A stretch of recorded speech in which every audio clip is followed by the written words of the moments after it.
All right, just if you were not here last week, I have some copies. I have 2 copies of the notes from last week, so I have them over here. Got one? Okay. Here, you got an extra one too? Last week? Okay, yeah, from last week. So who else? Oh, okay, and the one I have up here is only 1/2. I just realized that. I don't know why that happened, didn't print it in half. But I have a bunch more copies, so I'll get you copies. And I think what we're going to try to do is get the notes onto our website. So when you go watch the videos, we can have a link there where you could download. I'll talk to Noah about that, how he does that. I have no clue, but we'll see. Yeah. All right, so let's talk. Let's do a quick review from last week. So we said that humanity, we are strange creatures, that we have this, what I like to call the something more impulse, that ingrained in every heart is this idea that there is something more. Something more. There's something greater than just ourselves. And so we long for something that is transcendent, something that is beyond us. And so we reach out for that. We long for that. And that's why what is fascinating is every culture, practically every culture that has ever been observed or studied, has some form of religious thought. And so it's something within humanity that says, I want to reach out for someone, for something that is beyond us. So we talked about that last week.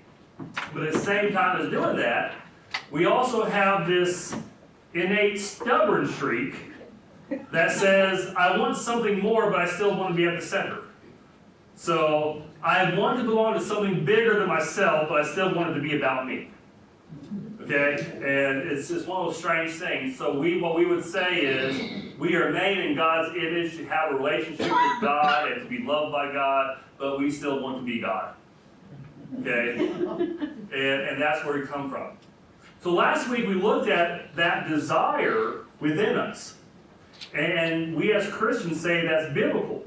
Because the book of Job says that God set eternity in our hearts. That is something we were designed for. And we talked about how just looking at creation, looking at the world around us, looking at ourselves, we know there is a designer. That there is a purpose for us. Okay? Now, remember last week we looked at the different philosophies or understandings of where religion comes from. Okay? So we said the first viewpoint is called psychological, and that is basically that you have a need and that you're trying to fill that need. So there's different ways of seeing that. So like we said, Freud, he says that you have a need for a father figure, so you create a father figure in the sky. Okay? You have a need for a great human, a perfect human, a Superman. And so you create this image of Superman. And so that's a psychological. For a long time, that was a big thing. Everybody said that's at the core of religion. What is popular now is what is called evolutionary religion. And that is that basically religious thought starts off with the idea of mana, and basically the idea of that there is a spiritual force around us. You know? So like what Yoda and Darth Vader and all of them talk about, force, there is this powerful essence that is around us. And people try to tap into that, try to connect to it. Okay? And the way you manipulate mana is through magic. Okay? Or what we'd call rituals or special things. And so early cultures would have examples of this where we try to control things by using magic and all that. The next step, they say, is animism. And that is basically where you say, okay, this force takes on personification. And so it's not just this force. There are ancestral spirits. So great-great-grandma is in the sky, and she's taking care of you. Or the tree has a spirit. Or, stuff like that. And so they say that would then evolved into the idea of saying these are not just spirits, they're really powerful spirits who are gods. And so there'd be lots and lots and lots of gods, so there'd be a pantheon of gods, and that's what we call polytheism. And we said poly means many, theism means God, okay? So that would say there's lots and lots of gods. But eventually you get to the point where you say, there's lots of gods, but my God is the best. And I will serve one God, even though I recognize there's lots of gods. Henotheism, okay? And it's not about hedonism, it's about that I pick one favorite one. Okay? And you see examples of that in the Old Testament, where like, we have the God of the Philistines, yay! And then you go out against the God of the Israelites, yay! And you do battle. And so like when nations battle, it wasn't simply a battle between two armies, it was a battle of two gods. Okay, so like when Moses fought against Egypt, it was against the gods of Egypt. Okay? And then they said that would evolve into understanding that he's not just our favorite God, he is the only God. So that's monotheism. Okay? And then what some scholars would say, the next step is to say where we get to a point where we say, we don't need religion. Yeah, we've evolved past that, so we don't need any religious thought.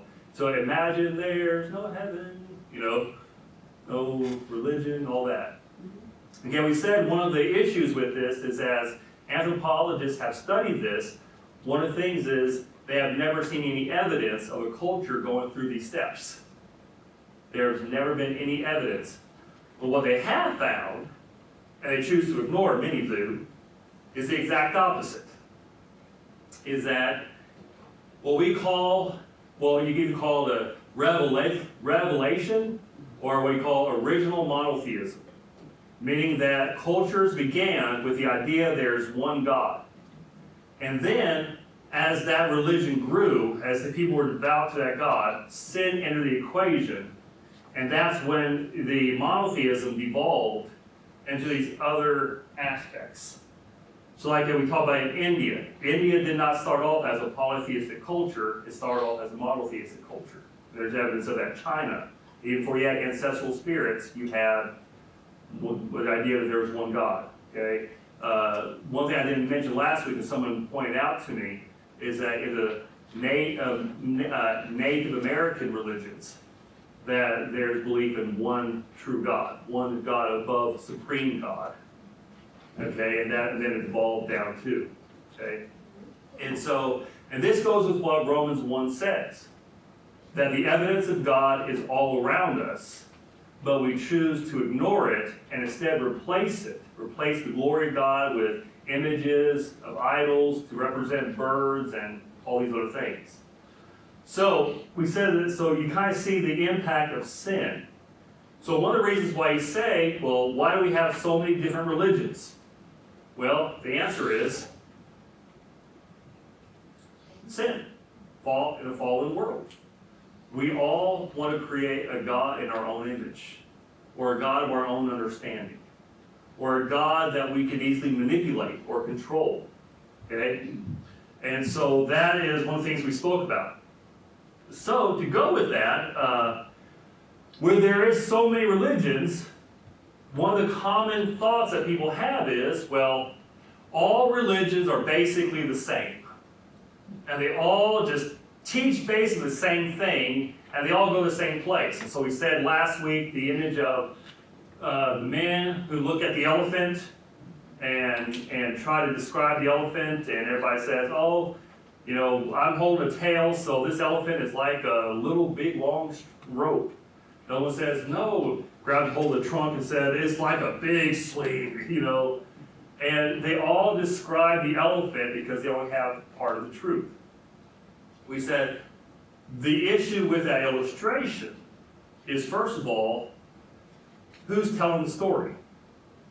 Because the person who's telling this says, y'all only have part of the truth, but I have the whole truth, and I can see everything, and so y'all are a bunch of idiots, but I know everything. So, Jesus, you don't know anything. Muhammad, you don't know anything. All you other religious folks, you guys don't know anything. I do. Okay? And so we talk about the hubris of that. Also, we said that, and this is on a side note of this, is that if the elephant turned to you and said, hey, I am an elephant, this is who I am, and he explained himself to us, you'd say, okay, I better believe the elephant. And so as Christians, that's one thing we believe, the Word was made flesh. God showed up, revealed himself to us in Jesus Christ. Another illustration that's used is that everybody is on a mountain just trying to get up, and Islam goes this way, Hindus go this way, Christians go this way. We're all just trying to get to God, and so we all get there just eventually, okay? One of the things, and so what they say is that basically, if you dumb religion down to its core, they all teach the same thing, okay? And so what they say is, the word for that is syncretism. And basically means that it's like spokes of a wheel, they all go to the same place. Or another term you'll use is Unitarianism. Okay? Basically means that in the end, everybody gets saved. Right?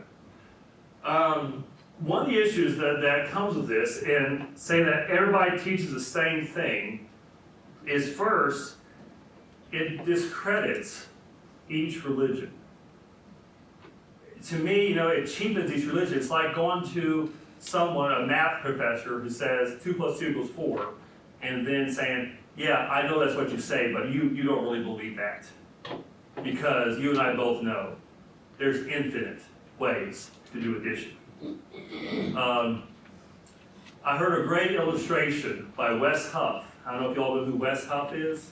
If you Google him on YouTube, excellent apologist. But he was on this podcast, and someone said, well, doesn't all religions lead to the same place? He said, well, that's like saying, if you go into a library, all these books say the same thing. They all use words, they're all on paper, and so books are books, so books say the same thing. And he says, if you say that, there's 2 conclusions. One, you have not read the books. Or B, you have not done justice to what the books teach. Okay? And so each religion, there are similarities in each religion. And that's where we can work together on certain things. But each religion has exclusive claims. Things that are unique to that religion that they hold fast. That they say, this is what you have to believe. Okay? So, we talked about how when we study these religions, we cannot simply say, hey, we all believe the same thing, because we don't. Now, we need to be tolerant of other beliefs. Okay? And there's a difference between tolerance and saying everything is the same, or everybody's right. You can disagree without being disrespectful. Okay? And so one thing we said in this class we want to do is make sure we are very respectful, okay? And so, going with that, one of the reasons why we study other religions is because it does help bring about peace and tolerance. It's important we talk to each other, okay? And get to know each other. And understand, what do you believe? Why do you believe that? Okay? And you can learn from each other. Also, by understanding, it helps you share the gospel better. Do y'all remember in, I think it's Acts 17, I'm not sure, but where Paul goes to Athens, and Paul is sharing the gospel message with Athens? Do you remember who he quotes? He doesn't quote scripture. He quotes the Greek prophets, the Greek poets. Why? Because that was their frame of reference. And so he quoted what they knew to explain what they did not know. And so it's good for us to be able to share Jesus in a way that people can understand and comprehend. And third, it helps strengthen our own beliefs. It's amazing, people who have been in church their entire life, and you say, what do you believe? Something about Jesus. And it's one of those amazing things where if you ask the basic, if I were to go in church on Sunday morning and said, okay, explain to me what the gospel is. people have a hard time. Tell me the theology of the cross. They have a hard time. But when you study other religions, you start to recognize and say, that doesn't sound right. Why doesn't it sound right? Because this is what I believe. And so it's important to do that, okay? So, that's a review of last week. So if you weren't here last week, you're caught up. All right, so before we go into our next thing, is there any questions about that? Okay, so now we get to start off with our very first religion. And we're going to talk about the Jewish faith, Judaism, okay? And it is one of those things that's really neat because if you say, what are the major religions of the world? And we say that, Christianity, Islam, and Judaism. Judaism, as numbers, has basically only about 6 million adherents in the entire world. Yeah, right, yeah. And it is under 1% of religious belief. But yet, both Christianity and Islam trace their roots back to the Jewish faith. So if you say, what faith has had the most impact on the world? Adherence, yeah. And so it is one of those things where it has one of the biggest things. It's also very unique when we talk about his religion because when you say this person is Jewish, you got to ask, is he Jewish in his faith? Is he Jewish in where he lives? Is he Jewish in his ethnicity? So, which one are we talking about? All three? It is one of those few religions where it is identified not just through conversion, but through birth. And it also has a unique story in that it has existed what seems like forever, since we're talking about Abraham, and where you have one religion with one people who has existed constantly in all this time. Now we have other religions where people have come and gone and it's moved around, but we still have this one people, one faith that has existed. Okay? So this is a very, very unique religion, and we'll be speaking more about that. So, as we study this, one thing I wanted to avoid is I just did not want this to be a survey of the Old Testament.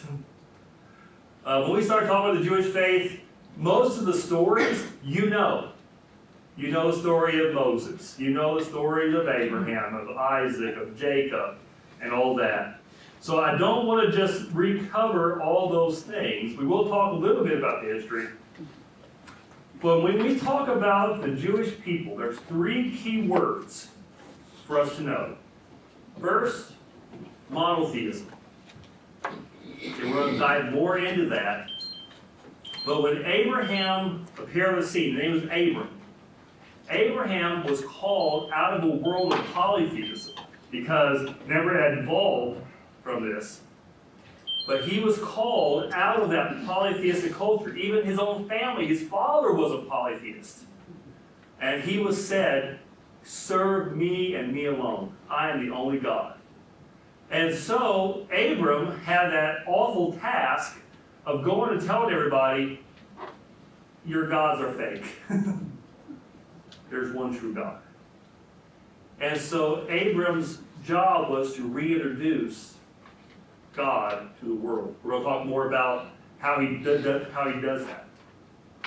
Another word is covenant. If there's one thing to explain the Jewish people is this idea that they are the covenantal people of God. And so the word covenant is more than a promise. It is a sacred vow. It's like a contract. But God has basically made a contract with Abram, and then he said, I will bless you. I will make you into a great nation. Your descendants will be numerous as far as more than the stars in the sky, dust in the field, and the sea sand. But also through your seed, all nations will be blessed. Okay? Now, as Christians, we interpret that through Christ, is what Paul says.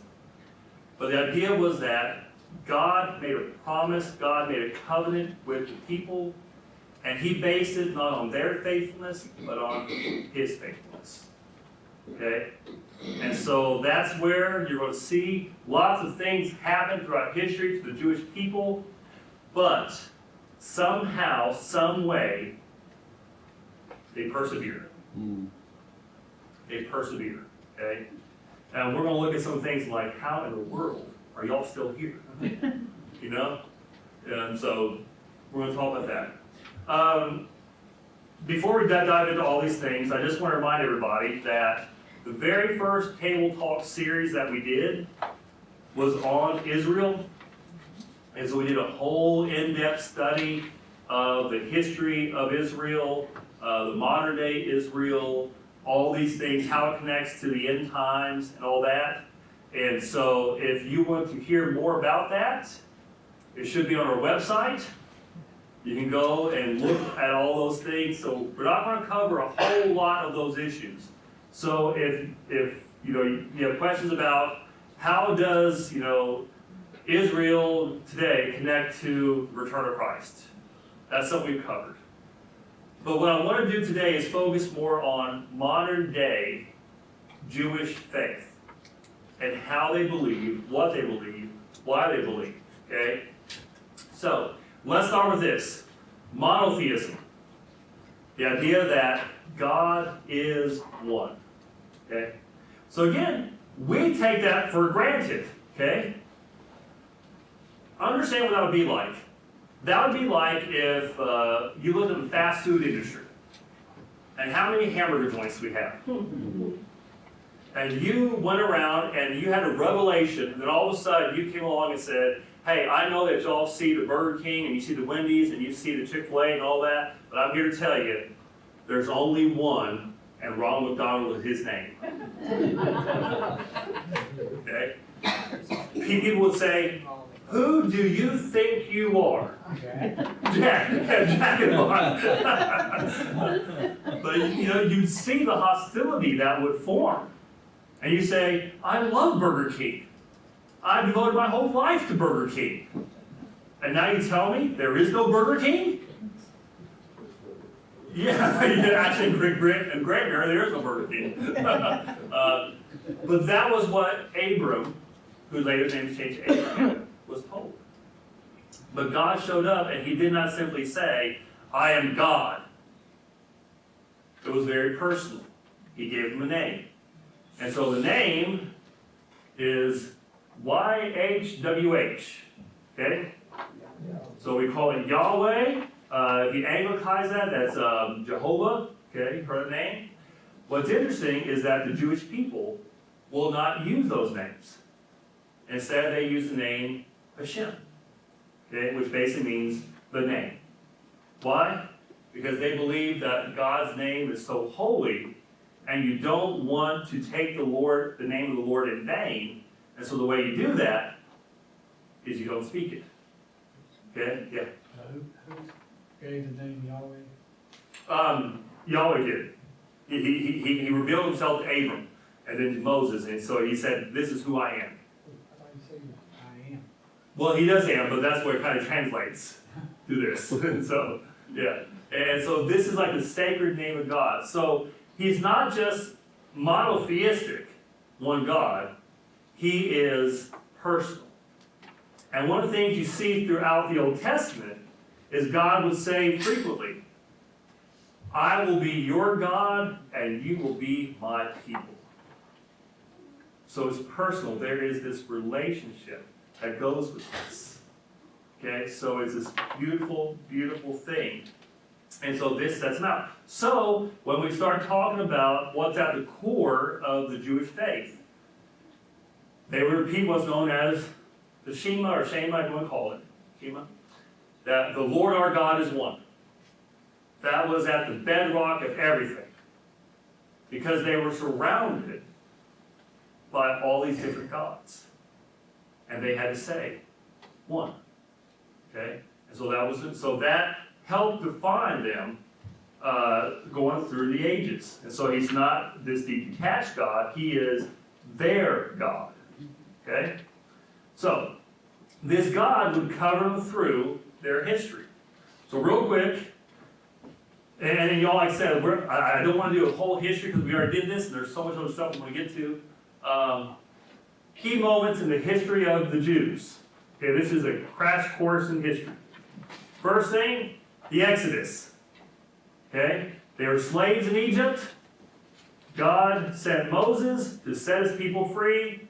God delivered them in a powerful way. Okay, so when we talk about the Passover feast here in a moment, it celebrates this key moment. But this helps set their identity because they started off as people of suffering. People who suffered and God delivered. And that's going to be a reoccurring theme. The second thing that was really big is what we call the exile. And that's where the Babylonians and the Assyrians came in and kicked them out of their land. Okay? So they were people of the land until they had no land. And they were sent out. This creates what's known as the diaspora. Okay? The dispersion of the Jews. What this does is it sends them out into the world. Okay? And so there's a lot of things we talk about that, but understand, this is one of the big things. And this exile becomes a common reoccurrence. Because there's not just one exile, there's several exiles to where they are kicked out of their land. Another big key date, AD 70. That is when Jerusalem was destroyed by the Romans. The temple was destroyed, and it's still destroyed to this day. And so the Romans came in, destroyed everything, eventually kicked most of the Jews out, renamed it, instead of Israel and all this, they renamed it Palestine as a way to insult the Jews. So the Romans destroyed it all, kicked them out. This is also a key moment because this is when the Jewish faith and the Christian faith tore apart for good. So it's going to go back to, Jews are going to say, you Christians did not stand with us when we fought against the Romans. You are not for us. If you're not for us, you are against us. And you have a separation. And that's going to connect to Jamnia. I'll speak about that here in a moment. And then, of course, they scattered about. They're living their life faithfully as people of covenant. People say, you're different from us, and you know if people are different, what do? Kill them. You don't like them. You hate them. And so when anything went wrong, who do they blame? The Jews. This led to an awful thing of the Holocaust. It culminated of the Holocaust. A lot of things led to it. And then 1948, when after the Holocaust was over, Israel got to come back to their land. Okay? So all these things plays a role in understanding how modern day Jews view their faith. Okay? So, as we go through this, and we're already halfway through our time, we're going to be focusing on modern day Judaism. So we're not going to be talking about Sadducees and the Essenes and all of them. We're not going to talk about biblical Judaism. We're talking about how modern day Judaism sees themselves. Okay? So, one of the things, as we go through this, we talked about monotheism as one of the big things that a whole thing. But what are some key beliefs in the Jewish faith that we as Christians would say, I didn't know y'all believe that. Okay? And that's difficult because a lot of us just assume the Jews believe like us, except they don't believe in Jesus. And so they believe everything we do, just not Jesus. If they would just accept Jesus, they'd understand everything, right? Well, some of their theological points are different. Okay? And one of the big ones is this. Jews do not believe in what we call original sin. Okay? Original sin is one of those things that, as Christians, that we hold to that says that we are all sinners. We all fall short of the glory of God. We don't just sin, we sin because we're sinners. And we're sinners because we're sin. So it's something that we are born with, something that's our condition, it's our fallen state. And so because we are fallen like this, we cannot save ourselves. We need a Savior. Okay? So, for us Christians, sin is something that is in us, that we cannot heal ourselves. To the Jews, sin is outside of you. You are a good person. You are morally good. You do good things. You're not sinful by birth, but you do make mistakes. You sin. But you don't need a Savior. What you need to do is double down on your efforts to obey. Okay? And so one of the things that we're going to look at in a second is the question, how are you saved? Well, the Jews would say, saved from what? You know? And so this is where we talked about the terminology that we use. Sometimes how we discuss, like salvation, is different. And so the idea of, and like I said, for us, this idea of not believing in original sin is something we have a hard time with. Okay? So let me just stop right there, because I know that's a heavy topic. Any questions about that? So if they don't sin, how are they? No, they think they do sin, Right. but they see sin as simply an act. Now this is something they've done. Right. Okay? So what they would say is that, okay, like for example, the Torah says, do not touch this. Okay? And so they would make all these rules to say, don't touch this, and so we're going to talk about the rules. But if they do touch it, the way that they say to be saved or to find salvation is stop touching. And don't do it again. And so that's how they see it. How does how does the sacrificial system then tie in with the repentance and not touching that? Yeah, that's one of the things. That is because of their disobedience of the Torah. So that it would kind of atone for their sins. But they themselves, inside themselves, don't have that sinful state. Their innocence. They're innocent. Born Yeah. innocent. Yeah, they're more innocent. Okay. Yeah. Ron? I was just wondering, when you said saved from what, do they believe in an afterlife, or do they believe in eternity? We're going to go with that. One of the things is, there's no clear answer on that. Because some Jews do, some Jews don't. What is that? If they believe in an afterlife. And so we're going to talk about that because the Old Testament doesn't say a whole lot about it. And so they struggle with that. And one of the things we're going to, and that leads us to our next thing that sets the Jewish faith apart from the Christian faith, is that their emphasis is on orthopraxy, not orthodoxy. Meaning, not right belief, but right practice. So, as Christians, one of the things we always ask, what do you believe? What do you believe about Jesus? What do you believe about atonement? What do you believe about this?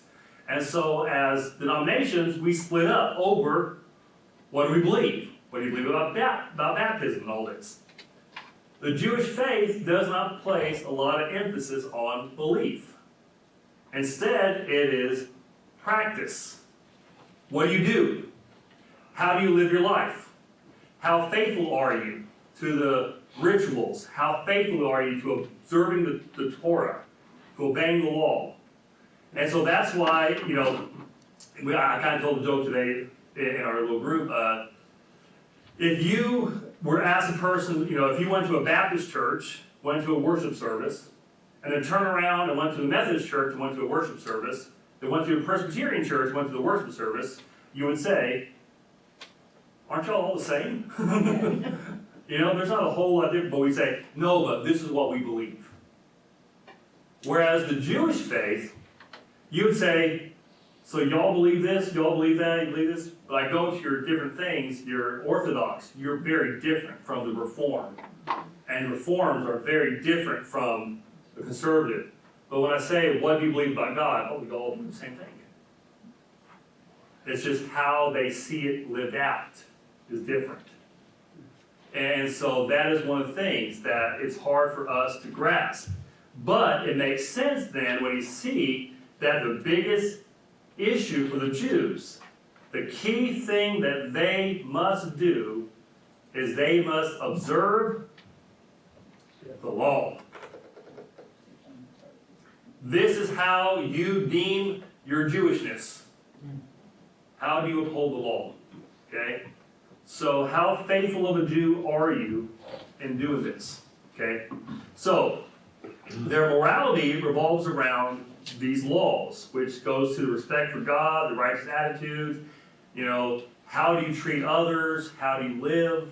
It's all based, this, that's why, it doesn't matter, sacrifices are great, but what I want is a contrite spirit. What I want, to walk humbly with the God, to do justice to these things. So it's how you live out. So we're going to talk more about that. So these laws then become very important. And so with one law, if your whole thing is about living out that law, you add another law to ensure you obey the first law. And to ensure this other law. So that's how you end up with 613 different laws. Okay? Y'all have a hard time with 10. But it's not, but it covers all areas of life. Okay? So it's not just one thing, it's every aspect of your life. And all this comes into play when we talk about this. But one of the big things that sets the Jews apart with the law is what we call kosher laws. What you can and cannot eat. Not just what you can and cannot eat, but how you cook the things you can eat. You have to have certain pots. If you cook an animal in a certain pot, then kosher law says, once you're done, you throw that pot away. And you gotta do it. So you go through the Old Testament, there's all kind of special things. So like there's certain things, for example, have y'all heard, did y'all like hot dogs? Okay?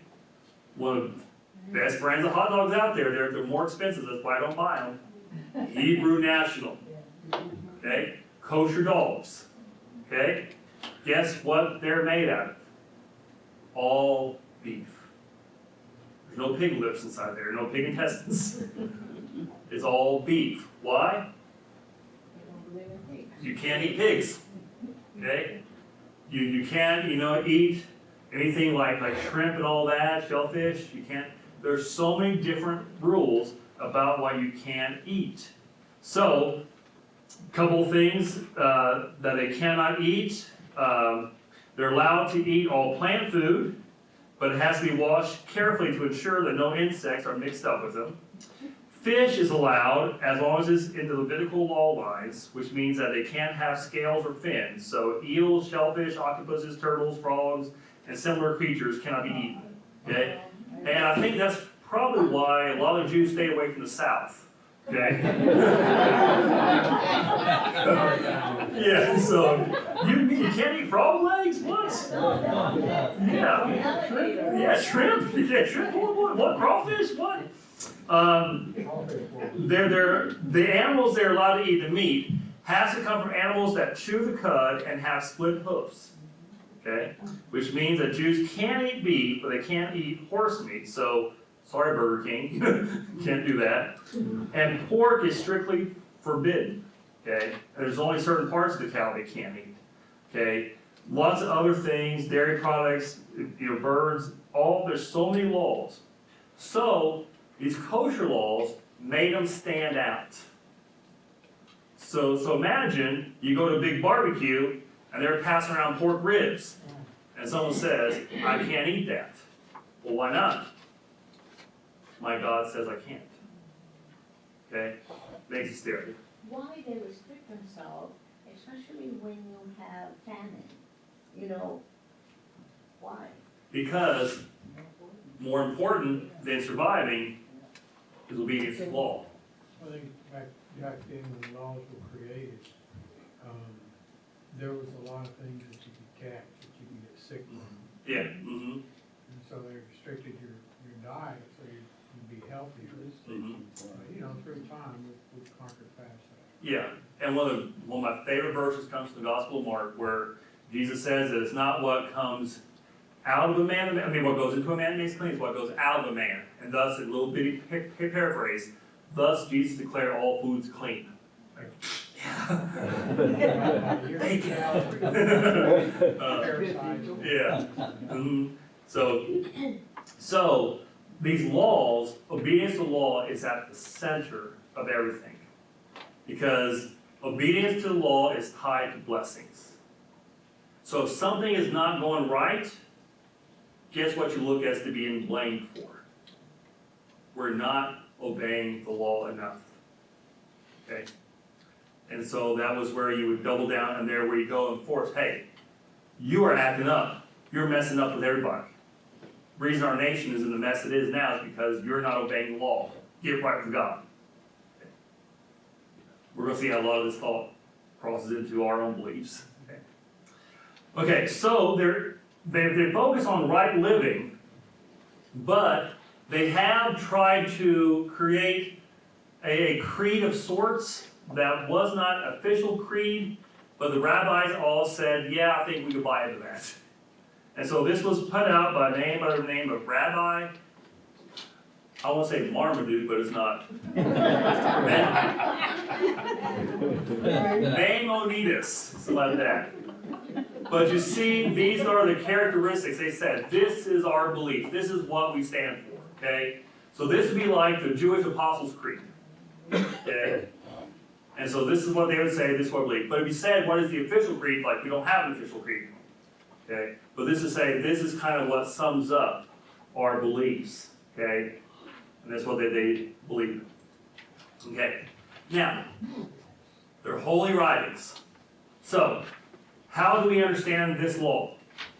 Well, God has revealed His law through His Word. Okay? So, the very first thing, the key thing, is what we call the Torah. Okay? And Torah means law. It's the first 5 books of the Bible. But when people say Torah, it's not just the first 5 books. It's so much, it's a way of life. It's adherence to God. It's faithfulness to God. So when Jesus said, I've come to fulfill the law, He's not simply saying everything in Genesis, Exodus, Leviticus, Numbers, Deuteronomy. He is saying everything that God has commanded. This is the Torah. This is the law. Okay? This is the faithfulness to this. Okay? But as far as writings go, Torah means the first 5 books. Okay? Now, the Jews believe in also what is called the Tanakh. Okay? And that's basically a anagram, or what do you call it? It means Torah, to them, which is prophets, and Ketuvim, Ketuvim, which means writings. So basically what this is what we say the Old Testament. Okay? Now, the Jewish book like this looks different than ours. Because like we have 1st and 2nd Samuel, they have Samuel. We have 1st and 2nd Kings, they have Kings. Okay? We have the minor prophets, Amos, Jonah and all that. They have the minor prophets. And so what we realize is that we like to separate our books, they like big books. Okay? Okay. Now this is where it gets interesting. Okay. So this is their holy word, starts off with. But how do you understand this? Well, yeah, this is where they had such a high regard for God's word and His law. They had scholars. It was so important for men especially to understand, be faithful, that they became students of the law, the Torah. Okay? And so they would be taught and taught and taught. And then rabbis would come along, teachers, and say, this is how you obey these laws. This is how you understand these laws. And that gave rise to what is known as the Mishnah. the Mishnah would be like this. In Christianity, we have the Bible, right? But if I have an issue with the text that I want understanding from, I go to what is called a commentary. The Mishnah is basically the commentary for the Torah. Okay? And so it became on level with the Torah. So it became not only about obeying the Torah, you had to obey the Mishnah. Okay?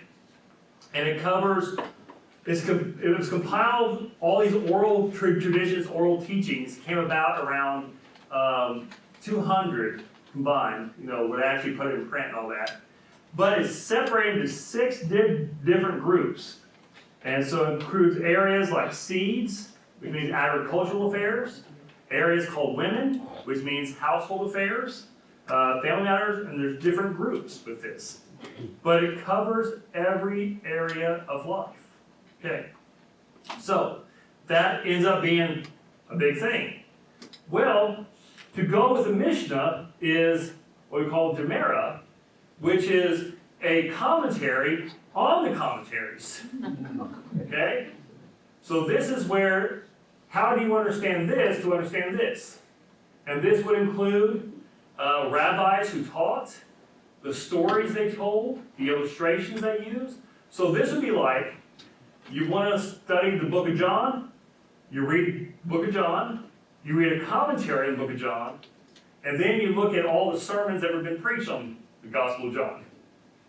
And then you combine them all into one book. And that combination is called the Talmud. Okay? So have you all heard about the Talmud? There's basically 2 brands of it, the Babylonian Talmud and the Jerusalem Talmud. But let me give you kind of an illustration of this, how this works. So, for example, on the discussion of removing leaven at Passover, in the Bible, in the Old Testament, there are basically 2 or 3 verses that tells you how to remove leaven from your bread. Okay? Okay, in the Mishnah, it takes up 5 pages of how to remove leaven from the bread. In the Talmud, it takes up 298 pages on how to remove leaven from your bread. Okay? So, when you hear about rabbis in the Jewish faith, they basically have to have almost all of this memorized. So rabbis are scholars. Okay? So when you talk about a Jewish rabbi, it's not like, where a Christian minister heard a calling on Saturday night and he's in the pulpit on Sunday. Okay?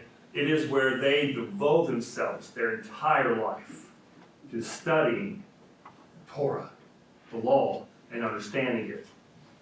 Okay? So, how all this was set in stone came at the Council of Jamnia. Now there's different understandings of this, but what many believe is that after AD 70,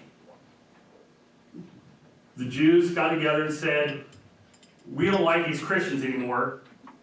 They started to have their own books, and we don't want their books to be included with our books.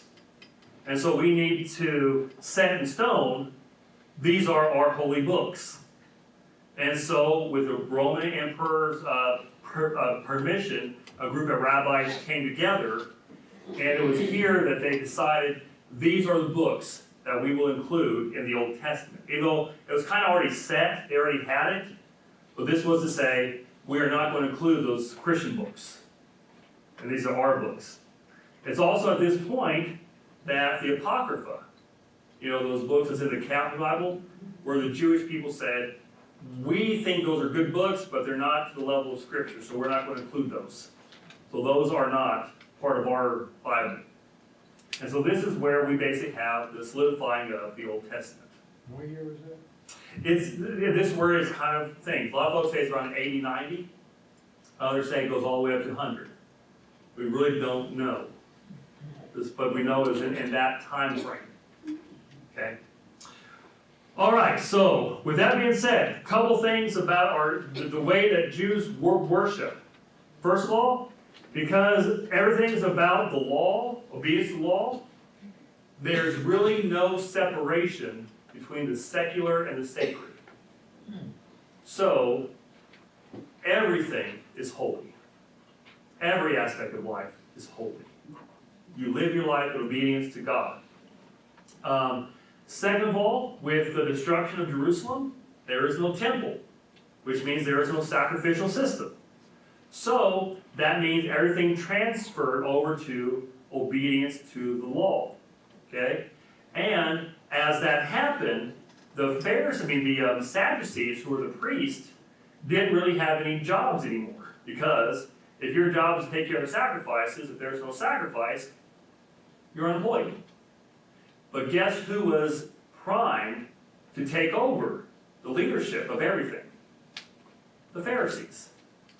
And so, the modern day rabbi is the spiritual descendant of the Pharisees. And so we kind of see that played out. So it becomes obeying the law, teachers of the law. Okay? Now, so since there's no temple, emphasis moved to what we call the synagogue. Now, synagogue existed before, Jerusalem was destroyed. And we said this before, that with the diaspora, if you had more than 10 Jewish men, you had to form a synagogue. And so when you go there, you would sing songs, you would study the Torah, you would debate the Torah, you would learn about it, and then you would leave. But it also became the center of Jewish life. Okay, so it was like the hub of everything. Couple of things that I wish I would have had pictures to show you all this. What every synagogue has is that they have a cabinet called the Ark. And so somewhere in the synagogue, there'll be like a little bitty hole cut out, or a cabinet cut out. And inside there is where they would keep their scrolls. And it's not just books, it's scrolls of the Torah. That is sacred, it is held up, and so you would go and you take it and you'd read from that. Also, in front of the Torah, you'd have a menorah. And that is the lamp that it constantly burns to remind the Jews of the ancient menorah that stood before the ark. Okay? Church, a lot of synagogues now, they will also have certain things that resemble a Protestant church. So you go in there and you're like, wait a minute, there's pews, I see a pulpit, am I in a church, or what? And so we're going to talk a little bit about that more in a second. We talked about the rabbi, how the rabbi became a leader of the community, but he is a descendant of the Pharisee, and so he is there to instruct you on how to live out the Torah, how to live the law, okay? And so he does everything. So basically he's like the Jewish pastor, you'd say, okay? But now, something that would separate them from us is that their services are very liturgical, very structured. There are certain prayers you pray every time. You read the scriptures, you pray these prayers, you discuss it, but you're not going to find smoke machines. Or skinny jeans. Or these things, okay? It's about obedience to the Torah. Okay, so it's not flashy, it's not about emotions. It's about obeying the Torah. And so it's a very simple service. Now, we're going to talk more about this, that they have tried to adapt a lot of the synagogue service to adapt to the modern culture. And that causes a divide within the Jewish faith, between those who say, you don't do that, and those who say, you can do that. Okay? And so we're talking about a good point that. But one thing you'll see is that there's a lot of music, celebratory music, and not just like a rock band, but singing together, chanting. If you've ever seen a Jewish worship or seen a Jewish wedding or something, one thing they love to do, dance and sing. And drink, yeah, drink too. That's something we do, yeah. But it's all a celebration, okay? And so there's different chants they do, and it's a beautiful thing. Okay, now time's up, but you all have your notes. There are certain holy days they have, and these are inside your notebook, inside your things. If you have questions, come out after me. But these are basically holy days. And one thing you'll see, the Jews love to party, love to celebrate, but it's always celebration geared towards God. This is what God has done for us. Let's remind ourselves what God has done. And they celebrate that. And it's centered around family and community. Okay? Some big things that happen. Do I have this up here? I don't. Okay, this is inside your notebook. You have the key events. You have what is known as the Brit. That is basically the circumcision. Okay? Remember when Jesus was dedicated in the temple the 8th day? This is what it was. This is where, and they have experts in the Jewish faith who are rabbis who are skilled, and this is their only job they do, is they go and they perform circumcisions. And it's a holy thing. So they go, they have a big celebration. If you all ever watched the show Seinfeld, watch that? And the episode where Jerry was supposed to hold baby as he got circumcised, he got scared. The rabbi was kind of shaky, and so he ends up circumcises his finger. It's the whole thing about it. It's hilarious. And then the next big thing is what we call the bar mitzvah. And that is where basically the Jewish boy becomes man. Okay, and they celebrate that, where he becomes a keeper of the covenant. Okay, and they go through there. I took my youth group to a bat mitzvah. Oh, really? Yes, Oh, wow. Do they? as a girl. Yeah. And then that's one of the things. That's something that's fairly new. Yeah, that's something new that's in the Reformed Jewish faith, not the Orthodox Jewish faith. And it's a way to celebrate with girls coming of age. Is that based on age? Yes. Yeah. About 12 or 13. Okay. The another big thing is their marriage. Marriage is a big thing in the Jewish faith. Okay, it's community. It's a time of celebration. It's a big thing. There's lots of things that go on. So, for example, when they're married, they got to go under this tent, hold the poles to remind them that they're under the covenant and all this. If you've ever been to a Jewish wedding, you know that when they're said and done, they always take their wine glasses and break them, stomp them. Why they do that? No one knows for sure. They have said that one of the reasons why is that they think that it's because to say that we will not break covenant, or to show that this is, as a people, we are a people of suffering. That's how we do it. There's lots of different things, but no one really knows, but man, it's cool. They like it. Okay, so, I'm sorry our time's up. Let me just get through these things. The 4 key issues that every worldview must address. Origin, meaning, morality, and destination. Those we're going to do with what you said. Origin, Genesis 1. They believe in the beginning God created the heavens and the earth. Okay? They believe that. Meaning to life, read the book of Ecclesiastes. To please God.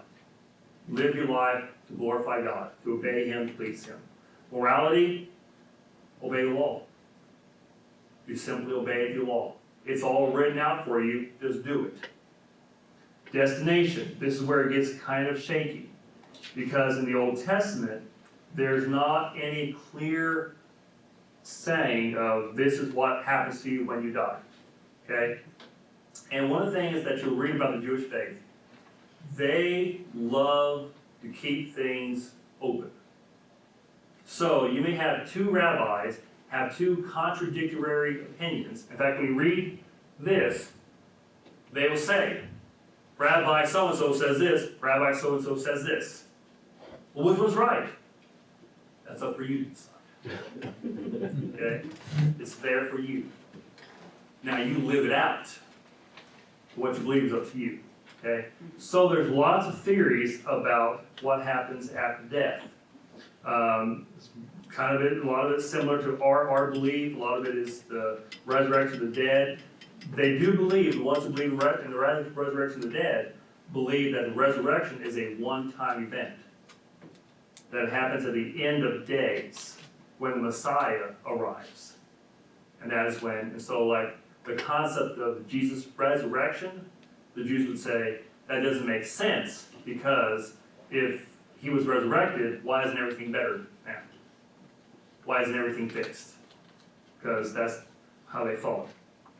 Okay, and so they're in times, they believe that the Messiah will come and fix everything. Did they divorce? Marriage? I think, yeah, but it's one of those hard things. It's kind of like where, like Jesus said, Moses gave you the certificate of divorce because of the hardness of your heart. Okay, but marriage is seen as being sacred. Can you marry outside of their Jewish? Depends on which branch of Judaism you belong to. And so there's a lot who are say no. Okay, real quick, when we talk about Jesus, a lot of the Jews will recognize Jesus as being a good Messiah, a good prophet. A good prophet. He was taught the Word of God, he taught the Torah, but then those Christians, they took what he said and misused it. And they misunderstood. Others will say that Jesus, he is that false prophet. He is the one who led people astray. And so there's no consensus. But as we go through all these religions, most religions have a high view of Jesus. Okay? Even Hinduism, Islam, Judaism, they all have a high view of who Jesus is. Okay? Do they accept other people into the? Yes, faith? yes, they do. But it's a big, long process. Like you said, the congregation. Yeah, it's a big, long process, and it's hard. You basically have to become an expert on Torah. And so you have to be grilled on it. What about the Messianic Jews? Yeah, now, what the Jews would say is that, y'all aren't really Jews anymore, you're Christians. And they say, you believe in Jesus. So, yeah. What did she ask? What about the Messianic Jews? Those Jews who claim. And so what they do is that they still hold to the Jewish traditions and their Jewish way of life, but hold to Jesus as Messiah. And so. They still have I got a funny story to tell you. Okay. I used to sell my pecans down at De Leon, and I became a friend of the owner, and so he took me a tour through all of his facility, and he has this shipping room, and they all had boxes with the Star of David on them. And I said, "What's the story here?" He says, "Well, every year I bring down a rabbi from New York, and this rabbi walks around my shipping room and he blesses all these boxes." And I said, and he told me how many $1,000s he pays this guy. He pays his, up and down his airfare, and he gives him several $1,000s. I said, "Does that pay off?" He said, "Most of my sales is in New York, or as they would say, Long Island, And so he said, it pays in dividends." But that's all the guy does. He just walks around and just doing this kind of thing. And he blesses all the pecans. And now they're kosher, and now they're very edible in the New York State area. Okay. I'm thinking of some job opportunities. All right, real quick, I know our time's up. How does the church relate to the Jewish faith? This is a very difficult question. We spent a whole lesson on this. And when you ask the Jews, they would say, well, you all corrupted our faith. The way that we see cults is the way that the Jewish people see the Christian faith. Wow. Because you took what we believe and you changed it to where it's not even recognizable to what we believe anymore. And so they say you change that. As Christians, it basically falls into three groups. One is what is known as replacement theology. And that basically says the church replaces Israel. So basically, all of God's promises to Israel, to the Jews, are gone, and now it belongs to the church. So that is replacement theology. Okay? Second one is what's called covenantal theology. And that is basically what Paul says in Romans 9, 10, 11, that Gentiles get grafted in to the promises, to the covenants. So, at first, we Gentiles was excluded from the promises of God. Now, because of Jesus, we get engrafted in, we get included. So now, all the promises is for Jews and Gentiles, brought together through Jesus.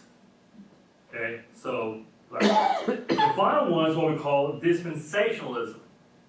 And that basically says that God worked through the Jews for a while, but then when the church came along, he stopped working through the Jews, and now he's working through the church.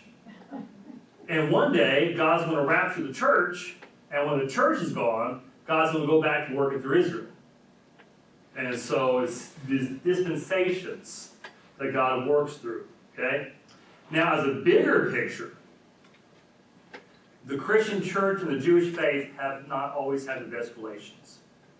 When we talk about Jewish persecution, you know who one of the worst persecutors of the Jewish faith was?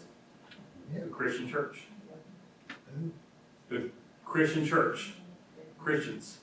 They accused the Jewish people of being guilty of deicide, which means killing God. You killed God. Yeah. And so, how dare you? So we got to punish you for that. Because he killed Jesus. Because he killed Jesus, yeah. And so they went after them. There was forced conversions. There's all kinds of things. And so a lot of the stereotypes that we have of Jews today are the result of the Christian church doing these things. Things have changed. Because one of the reasons, and it sounds selfish, but with the rise of this, gave more rise to this, and so more Christians believe that the return of Christ is tied to this, and so we have a better view of Israel now. Whereas for most of Christian church history, they look down upon the Jews. How did the Jewish people, what kind of view did they have of us, Christians? Well, a lot of them say that you that you took our faith and stole it, and then misused it, and then changed it. And so it'd be kind of the same way that as Christians we look at the Mormon faith Yeah. and say that's how they look at ours. Okay? Yeah. So with that being said, there's different branches of the Jewish religion. Just like if you say, well, what does Christians think? Well, which Christian? Okay? Oh, yeah. Baptist, Methodist, Jewish, all this. So, you have what is known as the Orthodox.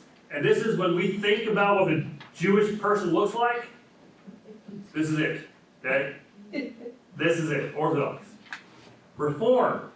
This is where we would say the liberal Jew. Okay? And this is where they say, we don't really buy into all of this. We just want to connect to it and adapt it to modern day. Okay? So with that being said, this is the biggest form of Judaism in America. But guess where it's not popular at? Israel. They don't do it in Israel. But this is where they try to adapt. So this is where they marry outside their faith. This is where you have women rabbis. And so it would be like the liberal version of it. Conservative is kind of a mixture of both. They say, how can we remain faithful to the Torah, but yet still adapt to the culture? Okay? So this would be the evangelical church that wears skinny jeans. Okay? Yeah. Hasidic is that is the mystical version. This is based on some rabbis, and so they believe that it is very spiritual. It's like when you hear about Kabbalah and all that, this is where it kind of comes from. This would be akin to the charismatic churches in Christianity. So it's more about the gifts of the Spirit, the outer things. And then one of the biggest branches of Judaism, as this is sad to say, secular humanism. Basically, they say that we are ethnic Jews, but we don't believe in any of this stuff. Yeah, What do they believe? they're atheists. They call themselves Jews just because they're allowed. Yeah. And yeah, so they're they're ethnic Jews or national Jews, just not spiritual Jews. In Israel today, guess which group is the biggest in Israel? Secular Jews. Yeah. I guess I'm the one turning front. Yeah. So you have this, and then second would be this, but yeah.